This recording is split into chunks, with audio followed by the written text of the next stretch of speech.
পানি খাচ্ছে পাখিটা। ওইখানে একটা গর্তের ভিতরে কিছু পানি জমে আছে, খুব সম্ভব একটা আনকমন পাখি। এরকম কালারের পাখি আমি কোনোদিন দেখি নাই।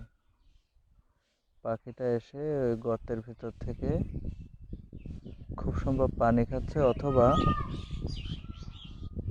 অথবা পাখিটা পাখিটাই হয়তো গর্তটা করতেছে। এই পাখিটা মনে হয়, হ্যাঁ হ্যাঁ হ্যাঁ, পানি খাচ্ছে না, ও নিজেই নিজেই গর্তটা করতেছে। দেখেন কি সুন্দর একটা দৃশ্য। ও মাটি গর্ত করে করে মাটির ভিতরে যদি কোনো পোকা থাকে সেই পোকাটা খাচ্ছে। দেখেন আল্লাহ তাআলা কার রিজিক কিভাবে করে দেখেন।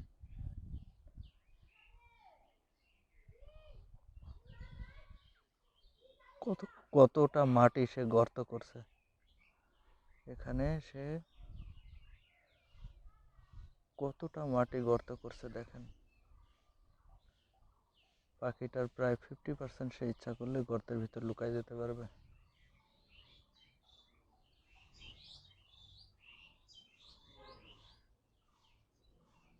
আনকমন একটা পাখি দেখেন। গর্তের চারপাশ থেকে সে ঘুরে ঘুরে মাটিটা গর্ত করতেছে।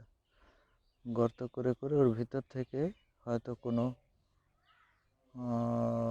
কীট পতঙ্গ বা যেটা ওরা খায় সেই ধরনের হয়তো খাবার সে পেয়েছে।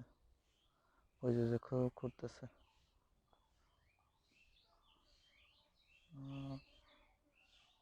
এটা একটা আনকমন পাখি, আমি কোনোদিন এর আগে এরকম পাখি দেখি নাই।